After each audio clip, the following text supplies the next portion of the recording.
monitoreo estoy viendo que estoy presentando. Vale, muchísimas gracias. Entonces, el día de hoy hablaremos de lo que tiene que ver con el análisis de inundaciones y algunos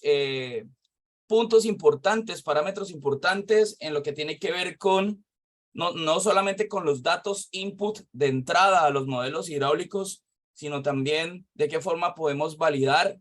y calibrar esa información para poder tener un modelo más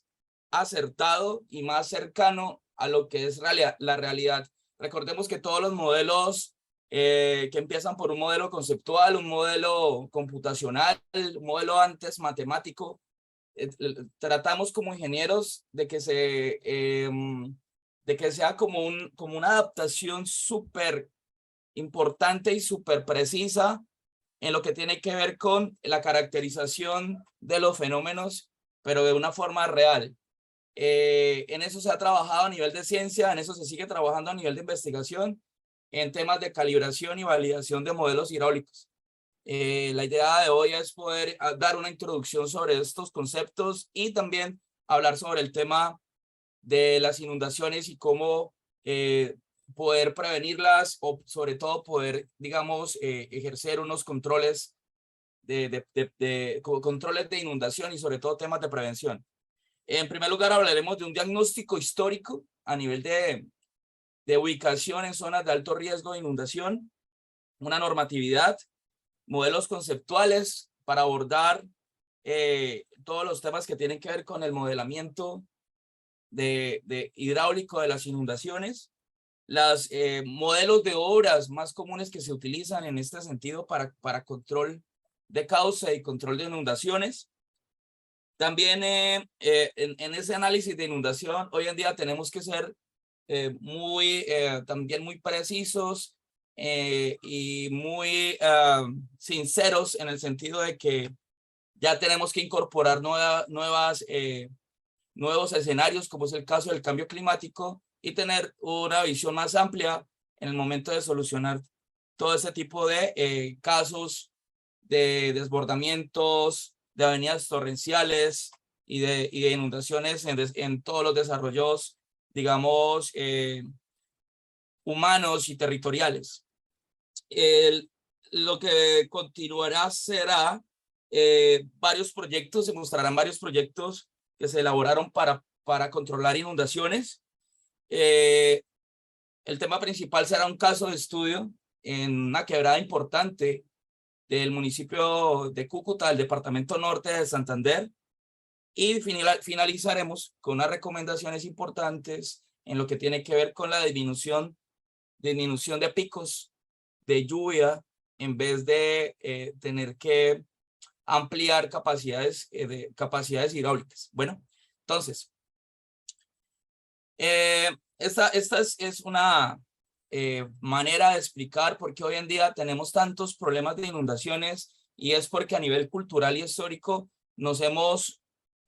ubicado en zonas cercanas a fuentes hídricas precisamente por la importancia que tiene para todas las comunidades el agua, y por lo tanto, entre más cercanos estemos de los cuerpos de agua, pues vamos a tener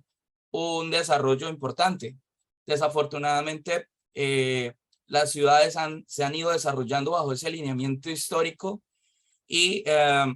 medida que ha pasado el tiempo y que han aumentado las zonas duras y todo el tema de dinámica y variabilidad climática, y sobre todo cambio climático, que es el caso, pues el incremento o variabilidad de los génesis de caudales han generado esos detonantes de inundaciones, y sobre todo no solamente en lo que tiene que ver con los cauces, sino también en lo que tienen que ver con los cuerpos de talud, y que pues generan deslizamientos, se generan escenarios de riesgo.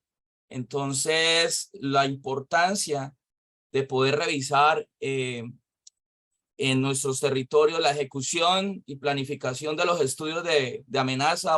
vulnerabilidad y riesgo, y con ello establecer una depuración de las áreas útiles, habitables que podemos tener en cada uno de nuestros territorios o ciudades, ¿cierto? Entonces, importantísimo todo lo que tiene que ver con la gestión del riesgo y dónde podemos seguir ubicándonos. Y esto es importante también, la perspectiva y enfoque del riesgo a la hora de estudiar un fenómeno de inundación y cómo solucionarlo, o por lo menos cómo ejercer esa reducción del riesgo. En el momento de ingresar ya en el desarrollo de la solución de una problemática por inundación, pues es importante conocer los cuerpos de agua que se van a abordar. Es importante ese reconocimiento, ese diagnóstico, esa morfometría de la cuenca, esa caracterización del cauce y por ende poder estimar los crecimientos de las láminas de agua de una forma idónea, correlacionada con toda la topobatimetría y todas las condiciones de modelos digitales del terreno idóneos que nos permitan, como decíamos desde un comienzo, acercarnos lo más posible a las condiciones reales, a los fenómenos reales de desbordamiento. Entonces los modelos digitales cumplen una función muy importante. Hoy en día contamos no solamente con programas importantes para digamos, la esquematización o la conformación de modelos digitales como es ArcGIS o QGIS, sino también ya hoy en día se ha vuelto muy común que cada ingeniero dentro de su equipo de trabajo contemple la utilización de los vuelos en dron, todo lo que tiene que ver con sobrevuelos, ortofotos, y ya se vuelve como un elemento súper importante y hoy en día natural para los ingenieros hidráulicos poder contar no solamente con DEMS que podamos bajar nosotros de plataformas como la NASA o otras plataformas en donde podemos bajar imágenes satelitales DEM para poder modelar lo que es la configuración del terreno, sino nosotros también acotar nuestros cauces y nuestros corredores de estudio y poder realizar esos levantamientos aéreos, amarrarlos con levantamientos con RTK o con estaciones ya a detalle a nivel de superficie de cobertura y establecer lo más aproximado que se pueda esos levantamientos de las capas de las secciones transversales de superficie. Bueno, esto es una invitación a cómo podemos nosotros controlar fenómenos de inundación y cómo podemos controlar nosotros fenómenos de erosión. Recordemos que no todos los cauces o no todos los cuerpos de agua se desbordan, pero en su mayoría no se desbordan es porque llevan una gran velocidad y en vez de desbordamientos pues generan una tasa importante de erosión potencial. Es ahí donde tenemos que escoger el tipo idóneo de obra para control de erosión. Y lo mismo pasa con desbordamientos y elevaciones de las láminas de agua en zonas ya maduras o de vejez de las cuencas, en donde ya los ríos tienen unos meandros importantes y la tendencia al desbordamiento es algo natural. Lo importante es poder proteger sectores agrícolas, sectores de vías, infraestructura, centros poblados. Y bueno, los temas de inundación es importante subir la cota cresta de los muros por encima de la lámina de inundación a un periodo de retorno que es el periodo de retorno nuestro de diseño, nuestro caudal de diseño. Por encima de esa cota efectiva de inundación tenemos un borde libre por norma y ese borde libre será la cota cresta de estas obras de inundación, de control de inundación, que nos van a reducir la probabilidad del desborde hacia las zonas de interés, hacia las zonas que queremos proteger. Es muy importante tener en cuenta que para las obras de control de inundación siempre debe existir digamos, una frontera permeable para que sea flexible, pero sí ya una matriz impermeable que no me permita a mí tampoco de alguna manera que el flujo se me pase hacia la zona que estoy protegiendo. Tampoco tiene que ser totalmente permeable porque ustedes saben que las redes de flujo deben continuar, pero sí buscar la armonía en ese caso. Ya los temas de control de erosión, ustedes saben que los enrocados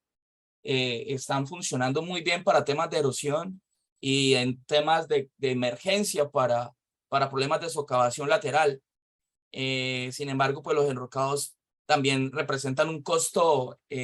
importante. Por eso, digamos, esta solución que ven ustedes acá para control de fondo, que son colchones flexibles, es una solución muy buena y también muy económica. También es importante tenerla en cuenta,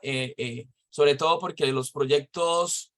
impactan en una matriz de calificación, sobre todo si son económicos. En algunos casos no se podrá utilizar el colchón por condiciones ya, digamos, topobatimétricas y de emergencia, necesitaremos los enrocados. Pero bueno, lo que se quería enfocar principalmente es que las obras flexibles son las obras idóneas para el control de inundaciones. En este caso, llámense colchones Reno, llámense gaviones, o lo que hoy en día estamos utilizando muchísimo, que son las geosteras o las mallas plásticas en polietileno, que generan muchísimo más flexibilidad y sobre todo más durabilidad ante la corrosión, sobre todo en lo que se presenta en la interfaz agua-malla. Entonces, eso es súper importante. Esto básicamente es el comportamiento de las obras flexibles en los cauces, así como en temas de control de erosión en taludes. También es importante manejar la flexibilidad y el control, sobre todo de lo que tiene que ver con la escorrentía superficial y subsuperficial. En temas de control de cauce, lo que tiene que ver con la inundación y la socavación de fondo y lateral. Ya cuando son obras en donde el talud es muy alto y hay que proteger de una forma importante y con poco espacio para generar taludes, sí vendrán lo que son obras ya estructurales y de potentes, digamos, anclajes que permitirán una estabilidad más rígida, pues precisamente porque el caso lo amerita. Entonces, para el tema de inundaciones, como bien lo hemos conocido en nuestras clases de pregrado o en todos los que amamos la hidráulica fluvial, conocemos que el modelado hidrológico es muy importante, el estudio histórico de caudales, el estudio multitemporal geomorfológico de la dinámica de los bordes de los cuerpos de agua. Ustedes saben que esos bordes multitemporales se mueven, son vivos, los cuerpos de agua están vivos, y es muy importante poder delimitar ese movimiento de los cauces y establecer una envolvente, digamos, ya multitemporal, y establecer lo que podría ser un ancho virtual de cauce o un cauce permanente, que en muchas normatividades no lo denotan, y a partir de esos cauces permanentes es donde se establecen las delimitaciones de las franjas marginales. Y ya con todo el tema de hidrología, pues empezamos ya con esos caudales, empezamos a hacer todo el barrido de los modelados hidráulicos, perdón. Con ese tránsito hidrológico realizamos el modelado hidráulico en nuestras secciones transversales y modelos digitales para establecer las láminas de agua que se generan en los cauces. Normatividades, esas son normatividades a nivel, digamos, Colombia, donde estamos ubicados, norte de Santander. Nosotros tenemos una normatividad hidráulica denominada RAS. Actualmente están vigentes la 0799 y hay muchos apartes de la 0330 que también están vigentes, 0330 del 2017, 0799 del 2021. La ley de inundaciones, sobre todo con lo que tiene que ver con mapas de inundabilidad, la 1523 de 2012, el decreto 1077 de 2015. Por encima de las obras de protección y control de inundaciones, por encima y muy por encima, está el establecimiento de las rondas hídricas. Recordemos que estamos volviendo a los escenarios verdes, a los escenarios de antes, a los escenarios que muchos extrañamos que vuelvan, y que estamos de alguna manera con la nueva capacidad instalada, retornando a esos escenarios, y son los corazones verdes o los corredores verdes ecosistémicos, ecohidráulicos, y eso lo logramos gracias al establecimiento de las rondas hídricas. Es preferible que los territorios inviertan en el restablecimiento de los corredores de protección ambientales. Es muchísimo mejor que los territorios inviertan en el establecimiento de rondas hídricas y sobre todo en la creación de espacios y parques importantes, no solamente para, bueno, porque hablando ya del tema de parques inundables, también es un tema que genera integración comunitaria y no solamente a nivel humano, sino también los corredores biológicos y de especies, barreras vivas y todo lo que tiene que ver con la parte forestal, también se interconecta y se genera una gran sinergia ambiental, y es por eso que todos los profesionales hoy en día tenemos que tener un enfoque con rumbo hacia la conservación y fortalecimiento de los ecosistemas. Nosotros como hidráulicos pues tenemos que siempre llevar la bandera de la restitución de los corredores ambientales hidráulicos y lo que conocemos nosotros como la dinámica ecohidráulica de los cuerpos de agua. En Colombia está la resolución 957 de 2018, precedida por la 2245 del 2017 y varios artículos en donde se decreta esos lineamientos de acotamiento de ronda hídrica, y me imagino que de alguna manera será muy similar en Perú y en varios países de Latinoamérica. ¿Por qué? Porque no solamente tenemos que tener en cuenta el componente morfológico, perdón, no solamente el componente hidrológico, sino también tener en cuenta la dinámica del río a nivel morfológico, es decir, a nivel de geomorfología, en qué grado se está moviendo el río lateralmente, y con base en eso establecer ya como tal el componente geomorfológico. Y por otro lado, el corredor de las especies, digamos árboles o especies vivas. Y es por eso que es tan bien importante el establecimiento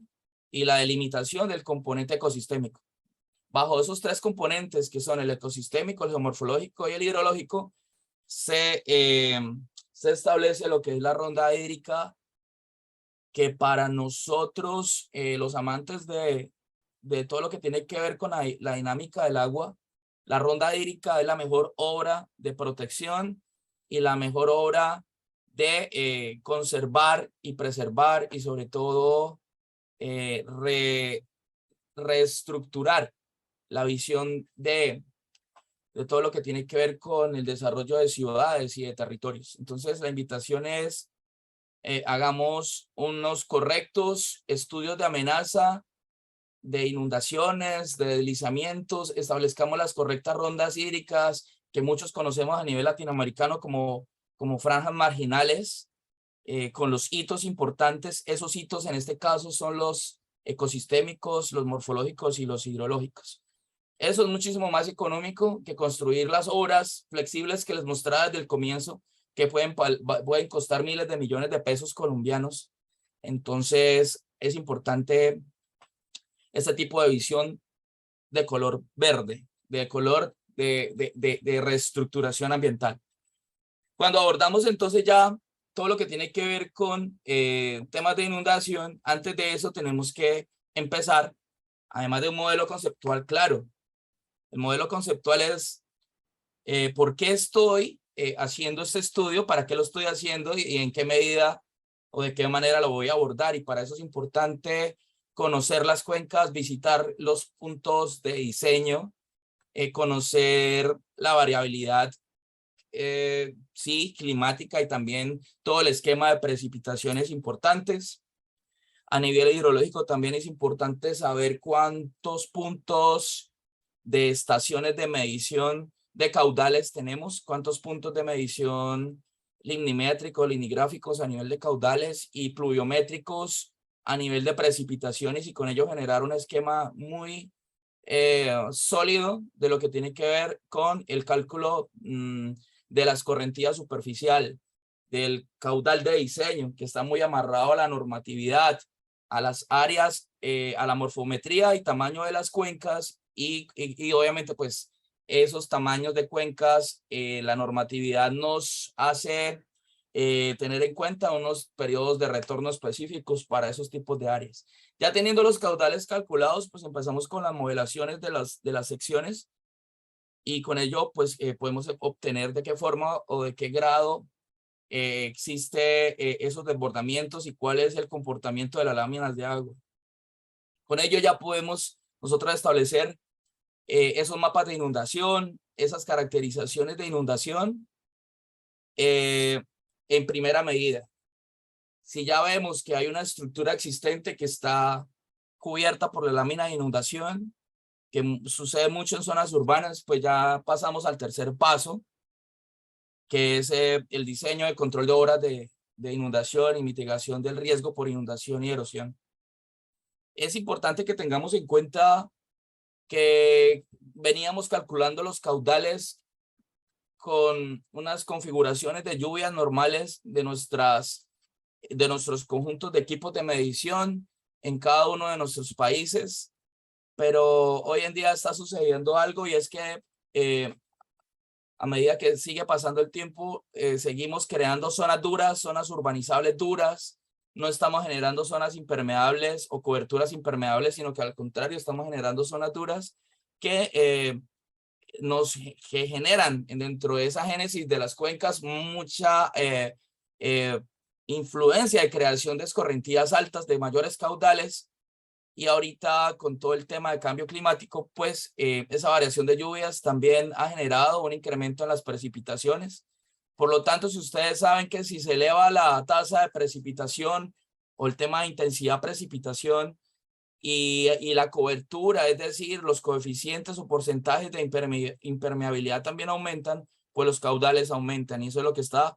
pasando hoy en día a nivel nacional, a nivel internacional, en lo que tiene que ver con China, Alemania, incluso Inglaterra. A nivel nacional, acá en Colombia, sucedió en el río Arauca, sucedió en el canal Bogotá y en la quebrada Tonchalá, que es uno de los puntos que vamos a ver en especial a nivel de caso de estudio y todo, digamos, todos los elementos que se tienen en cuenta para un análisis de una cuenca, para análisis de inundaciones y sobre todo para ver cómo se puede calibrar y validar un modelo. Lo importante es calibrar y validar modelos y aproximarlos lo más que se pueda a la realidad o adaptarlos a esa que sea menos estrecha esa distancia con los valores reales, es que se puede contribuir de una forma positiva a lo que tiene que ver con la gestión del riesgo y alertas tempranas y se puede contribuir a prevenir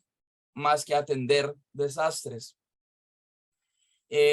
Bueno, varios proyectos importantes se han realizado en el territorio, eso lo explicábamos también en varias conferencias. El río Pamplonita es uno de los ríos más importantes que tenemos en Cúcuta, norte de Santander. Villa Camila en especial es un punto de erosión lateral muy fuerte y como ustedes se pueden dar cuenta, como es más erosión que desbordamiento,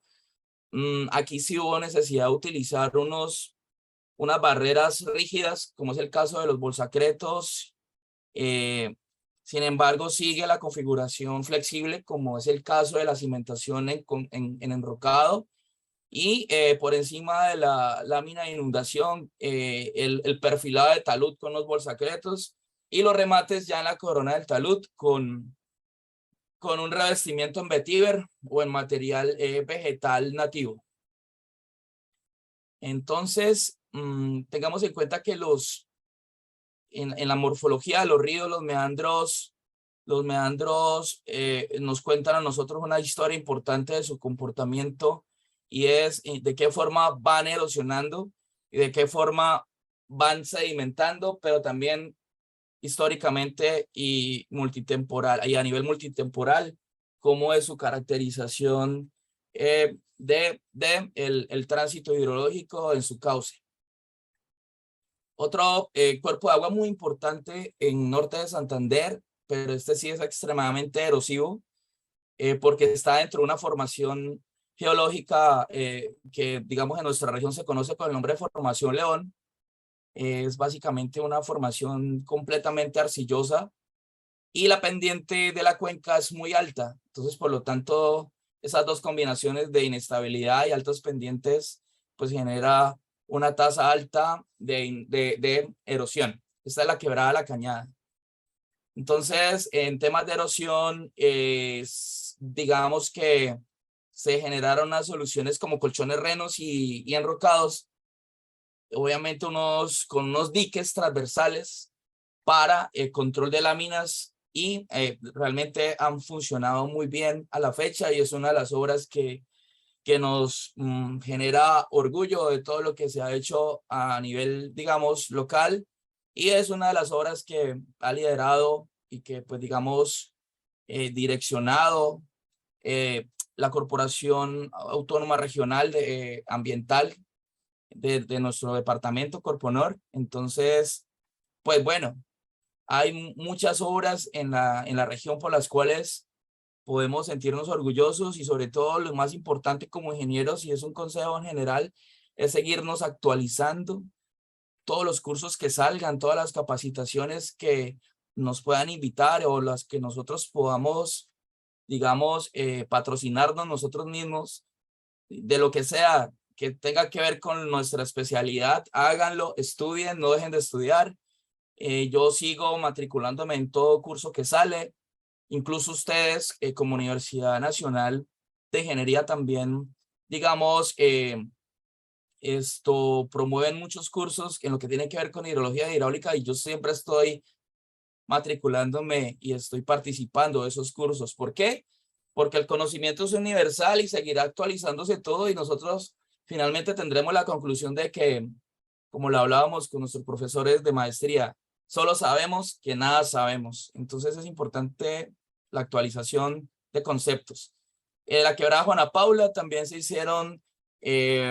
muchas obras de canalización. Hoy en día se hizo la canalización completa de la quebrada. Esta fue una solución para una zona del municipio de Los Patios con la quebrada Juana Paula.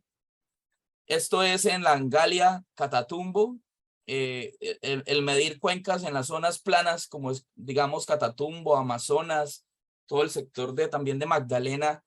es complejo porque cuando las cuencas se vuelven tan planas, es muy complicado la caracterización de las cuencas y ya los modelos digitales se descalibran por sí solos. Por eso es importante visitar los sitios y entender que en las zonas planas, muy planas, las cuencas son tan planas que en los cauces crece mucha vegetación, sobre todo árboles, y eso con las curvas de nivel y con los modelos digitales pareciera que, que fueran parteaguas y resulta que es el mismo cauce. Entonces, también es importante tener en cuenta la caracterización de las cuencas bajas, como esta en Langalia.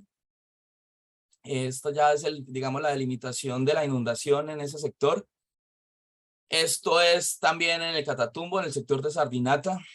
cuencas demasiado planas, sobre todo en lo que tiene que ver ya con el desarrollo del cauce en las zonas cercanas a zonas habitables. Y bueno, esto es el multitemporal que se debe calcular para los temas de análisis básicos geomorfológicos y establecer también las envolventes de geomorfología y con ello saber cuál es el ancho virtual,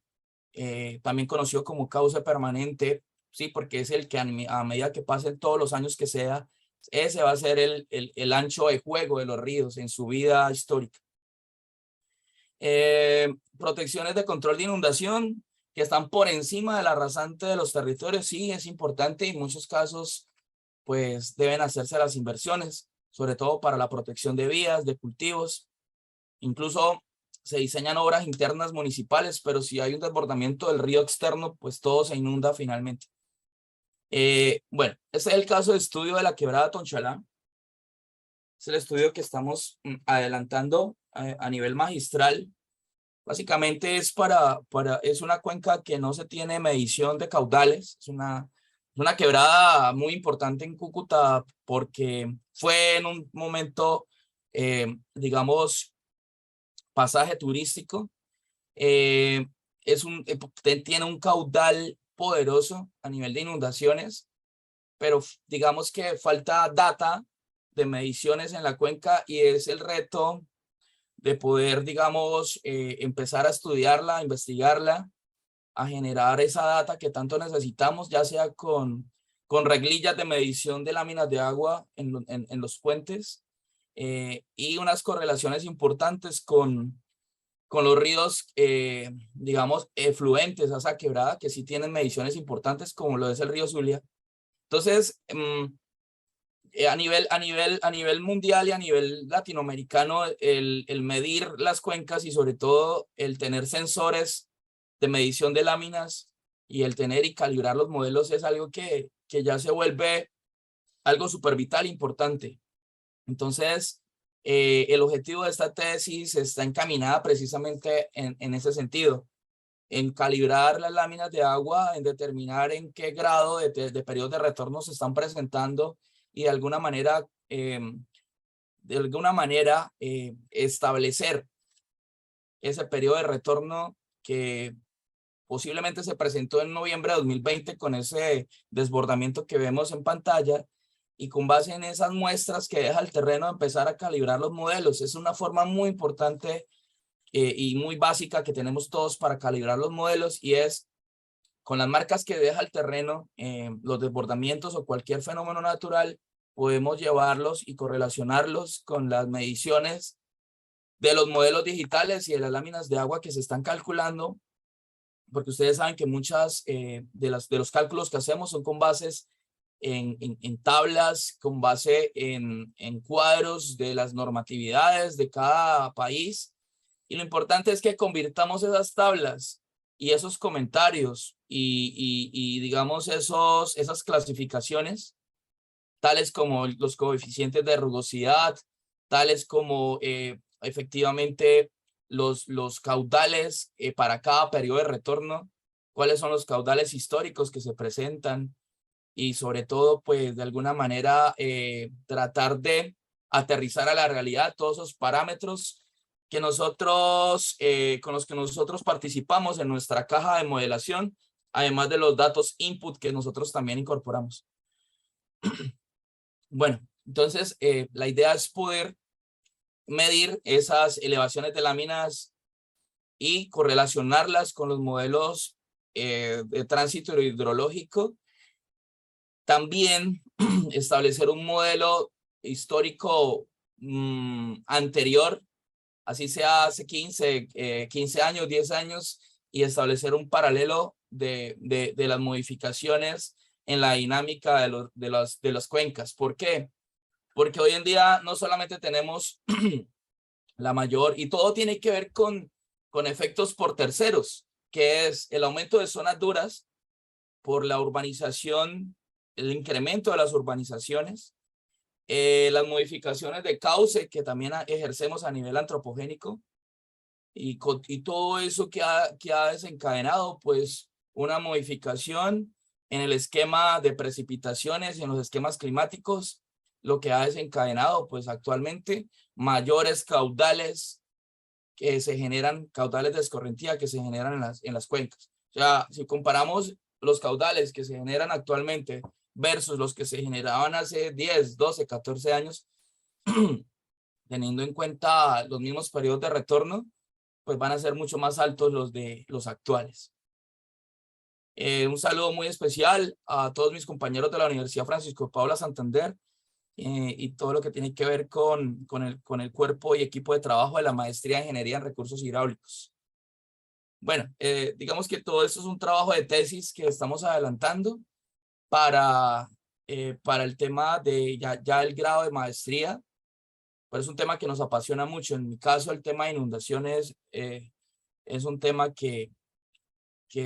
prácticamente lo llevo en la sangre y es algo que me apasiona mucho. Para el caso de estudio, inicialmente empezamos con un modelado hidrológico. Ustedes saben que el modelado hidrológico, el objetivo que tiene es calcular los caudales para los diferentes periodos de retorno según la normatividad local, nacional. Esta cuenca, la Quebrada Tonchará, es una cuenca impresionantemente grande, es de más de 7.000 hectáreas y pues tiene también pendientes muy altas de su génesis. lo que genera episodios tipo avalancha, porque puede ser que en parte baja de la cuenca no esté lloviendo, pero ya en parte alta con la configuración de pendiente alta y digamos esos anchos y configuración en el génesis de la cuenca, pues ya se han generado unos caudales de avalancha, y eso fue lo que pasó en el 2020. La importancia de los modelos digitales del terreno. Yo creo que ya como el cepillo de dientes, o como la billetera, o como el celular, o como el GPS, todo ingeniero ya también debería contar con bueno, me refiero a los ingenieros hidráulicos e hidrológicos, deberíamos siempre contar como nuestros utensilios personales, unos drones súper buenos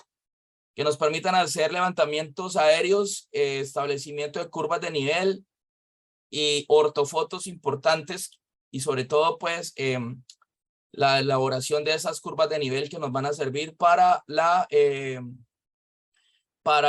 elaboración de los modelos digitales del terreno, que es algo que son igual los datos input que nos piden muchos programas de modelación, 1D o 2D o 3D, como es el caso 1D, 2D de ECRAX, hidrodinámica que nos pide IBER. IRIC también es un gran modelado, programa que modela temas de inundaciones. Entonces es importante, sobre todo, tener claro ya que es válido, importante ya empezar a siempre tener nuestros modelos digitales idóneos del terreno, ojalá levantados en sitio, por encima de un modelo digital del terreno que podamos bajar nosotros de la NASA o de alguna plataforma satelital de raster. Dentro del caso de estudio, pues se tiene la ortofoto. Con la ortofoto se crea lo que es el TIN o el modelo del terreno a nivel de pendientes, ¿cierto? Y a nivel de configuración de cotas. Con base en ese modelo TIN, pues también generamos lo que es el modelo DEM. El modelo DEM es importantísimo porque nos lo pide también varios programas de modelación. Y finalmente, pues poder establecer esas secciones transversales aptas para la modelación hidráulica. Muchas veces no tomamos el ancho de las secciones. Bueno, la separación, digamos acá, las separaciones tienen que ser importantes porque como es tan meándrico el cauce, pues no tiene sentido estar cruzando todas las secciones unas con otras. Además, porque también se descalibran los datos input de los software. Entonces, hasta en eso tenemos nosotros que estar pendientes de esos datos de entrada, que en este caso sería la creación de las secciones transversales. Unas secciones transversales muy cortas nos van a generar datos erróneos porque la lámina de agua, ustedes saben que le ponemos una condición de frontera en la sección tan corta, cuando realmente el caudal que está llegando es alto, pues la lámina de agua se va a aumentar muchísimo y va a ser un dato que no corresponde a la realidad. Por eso es importante visitar los corredores de cuerpos de agua y revisar cuál ha sido esa dinámica de desbordamientos y saber hasta dónde podemos nosotros acotar las secciones transversales y con ello realizar unos cálculos idóneos. Por eso, digamos, estas secciones de la quebrada Tonchalá, precisamente por ser tan potencialmente inundable y caudalosa, esas secciones están casi 1 kilómetro de anchas. Y nosotros casi siempre le decimos al programa que nos calcule la sección de 40 metros de ancha, y cada 20 metros, cada 5 metros, cada 10 metros. Y resulta que los resultados no van a ser los que deseamos obtener. Entonces, por eso es importante saber desde dónde hasta dónde podemos tener nosotros esos bordes o llanuras inundables para las secciones transversales. Digamos que inicialmente, digo inicialmente porque falta mucho trabajo para calibración. Nos falta que llueva. Nosotros en Colombia tenemos, sobre todo norte de Santander, corrijo, periodos bimodales anuales, 2 periodos de lluvias al año, uno iniciando el año y otro ahorita en noviembre. Los noviembres son muy poderosos inundables, entonces es una gran oportunidad para medir en los puentes y en los puntos fijos las elevaciones de las láminas y correlacionarlas con periodos de retorno. Esto ha sido, digamos, una aproximación inicial de cómo es el manejo de los niveles de agua en el terreno. Pero sí tenemos que calibrarlos, y la calibración, precisamente hoy hablamos de calibración, y la calibración es medir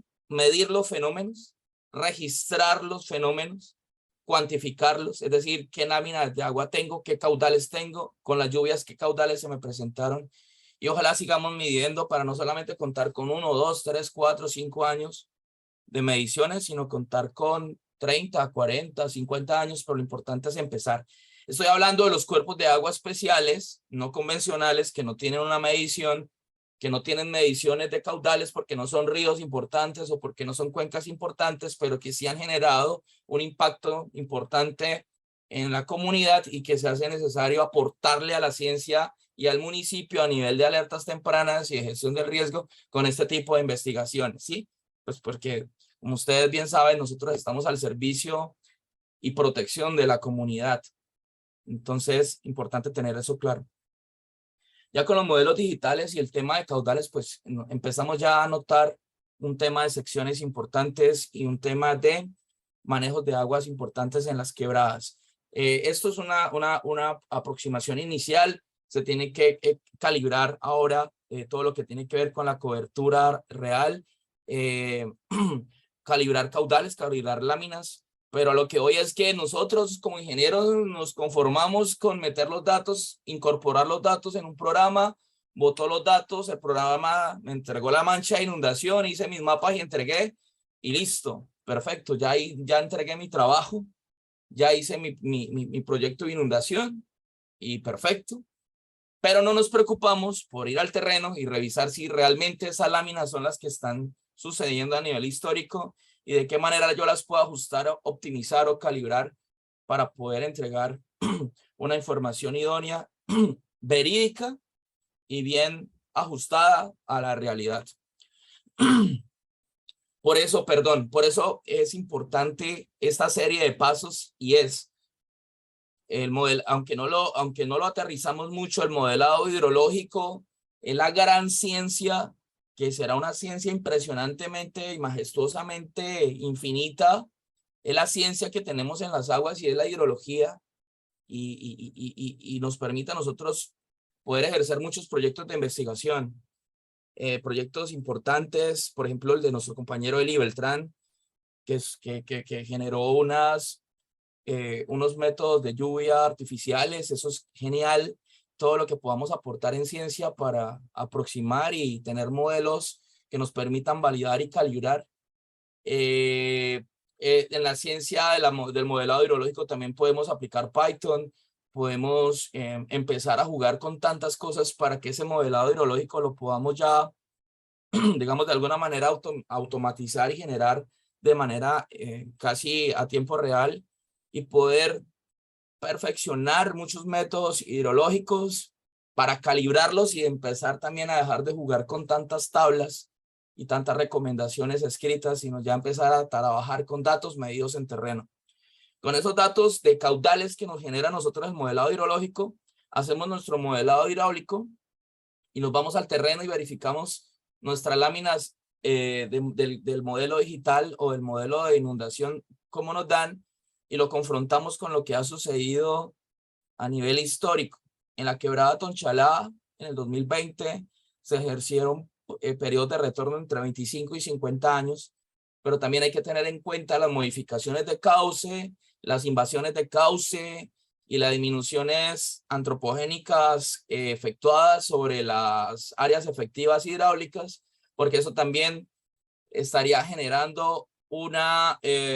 restricción del flujo y por lo tanto una modificación en el, entre comillas, el flujo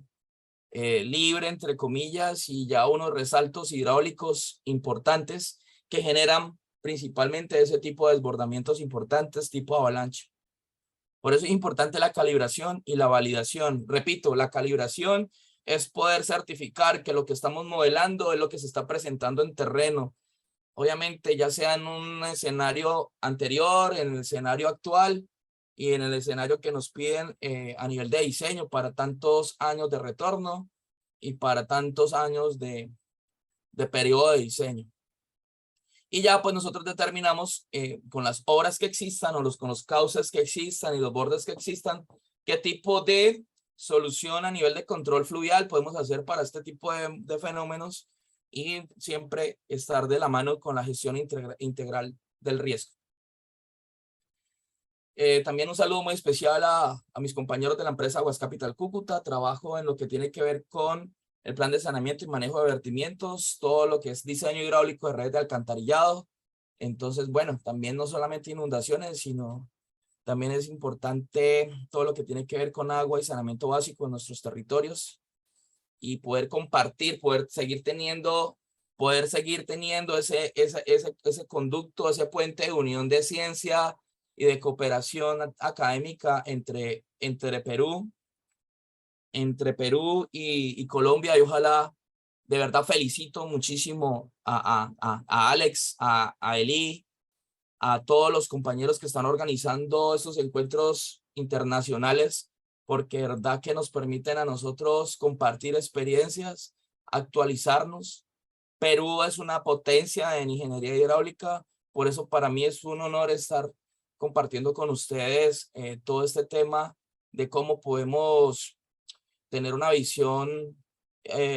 encaminada al cálculo idóneo de los caudales de inundación. Hablando de inundaciones, con este tema siempre cierro las ponencias y es porque nosotros como ingenieros siempre pensamos en diseñar las obras para que no se me inunde. O sea, en modificar el patrón hidráulico en vez de optimizar el patrón hidrológico. Hoy en día, las enseñanzas de los SUTS y todo el tema de investigación nos ha dictado que es muy favorable disminuir los picos de precipitaciones o por lo menos retardarlos y amortiguarlos para poder de alguna manera frenar esos desbordamientos y esa baja capacidad de los sistemas existentes, ya sea por invasiones de los canales, ya sea porque no cuentan con la capacidad, ya sea porque no fueron diseñados como deberían ser, etcétera, etcétera, etcétera. La condición hoy en nuestras ciudades es tratar de mitigar, reducir, retardar, almacenar esos picos, porque yo creo que es el camino idóneo que nos queda a nosotros para promover, porque el tema de extensión, aumentos de diámetro, aumentos de secciones, es algo tan extremadamente costoso en las obras hidráulicas que eso repercute en los desarrollos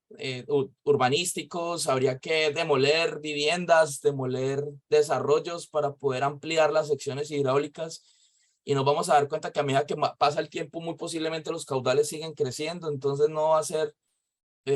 una solución urbana, ¿no? Urbana idónea el aumentar las secciones hidráulicas, sino que por el contrario, jugar con esos caudales, ese tránsito hidrológico, retenerlo, almacenarlo y volver a cumplir ese ciclo génesis hidrológico que nosotros conocemos y es llueve, se infiltra y escurre. En las ciudades ya no nos pasa eso, en las ciudades ya llueve, inmediatamente en la interfaz con la cobertura en pavimentos, pues las correntías se da inmediatamente y no hay un retorno importante en las ciudades. Hablo de las ciudades en temas de infiltración y por lo tanto los caudales son tan potentemente invasivos y digamos que generan esos desbordamientos importantes. Acá tenemos un ejemplo importante en Chile y es un parque inundable, el Parque La Aguada en el complejo Víctor Jara. Y mientras no está lloviendo es un importante parque para esparcimiento comunitario. Es algo muy bello, pero en el momento de lluvias obviamente funciona como un gran canal de retención y de transporte. Y yo pienso que debemos destinar muchas áreas importantes que las hemos convertido en concreto y pavimento volverlas a convertir en zonas de parques, en zonas verdes, en zonas en donde se le dé prelación o importancia sagrada al peatón, al ciclista urbano, a la integración comunitaria, rescatar esos pasajes peatonales, a darle de verdad prioridad al ser humano, a su esparcimiento, a su compartir, a sus actividades del disfrute máximo del espacio público, porque de verdad que le hemos entregado las ciudades al concreto y a los vehículos, a los carros, y realmente tenemos que volver al génesis bonito de las áreas verdes, de los tanques impermeables, de volver a entregarle las zonas de impermeabilización o las zonas impermeables a las cuencas, y de entregarle zonas importantes a los peatones y ciclistas urbanos para esos desarrollos sostenibles, no solamente en movilidad urbana, sino también en todo lo que tiene que ver con drenaje urbano. Entonces, tratemos siempre de enfocar no obras invasivas de concreto, ni no mayores caudales, eso sí, unos análisis importantes hidrológicos, pero revisemos en qué parte y en qué sector de las cuencas podemos interceptar caudales, almacenarlos, entregarlos nuevamente al subsuelo, pero también podemos nosotros reciclarlos y reutilizarlos, ya sea para sistemas de riego, importantísimo, o para todo el tema de lavado, pero que continúe el ciclo hidrológico y podamos, digamos, mitigar esos caudales picos que tenemos en nuestras ciudades. Desafortunadamente, los drenajes urbanos han sufrido graves atentados por parte del ser humano, y es precisamente esto, es el botar basuras en los canales, el botar pelotas, toallas higiénicas, pañales, muebles en los alcantarillados residuales o pluviales. Realmente la falta de conciencia está generando no solamente que los drenajes se afecten, sino que también se generen todos esos episodios de desbordamientos, ya sea por conexiones cerradas en los alcantarillados sanitarios y ya sea por falta de capacidades hidráulicas en los canales principales. Entonces, lo importante es, desde nuestras casas, tratemos de reciclar, de manejar muy bien los residuos sólidos, de tratar de verificar de qué forma podemos de alguna manera evitar tantas conexiones erradas de las lluvias a los alcantarillados sanitarios, tratar de crear mejores costumbres y mejores culturas y un mejor enfoque del cómo nosotros proteger nuestra capacidad instalada en infraestructura de servicios públicos. Entonces, no solamente es poder diseñar y hacer las cosas bien en diseño, en planos y en modelos y en obras, sino también comportarnos como seres humanos limpios, y que sabemos la gran responsabilidad que tenemos en este ecosistema que está relacionado como un universo ambiental. Y por eso no solamente nuestros diseños tienen que hablar de ecohidráulica, sino también nuestras costumbres y nuestros hábitos como seres humanos. Bueno, muchísimas gracias, Alex. Creo que no me demoré mucho, pero pues lo importante es dejar el mensaje claro en lo que tiene que ver con modelaciones y la importancia de la calibración de los modelos, porque después de la calibración, ahí sí podemos hablar de validaciones de diseños. No podemos hablar de validación sin haber calibrado un modelo. Solo que cuando no podemos medir los acontecimientos, fenómenos naturales, pues nos toca justificarlo muy bien. Estoy hablando sobre todo en temas de consultoría, ¿no? Bueno, muchísimas gracias.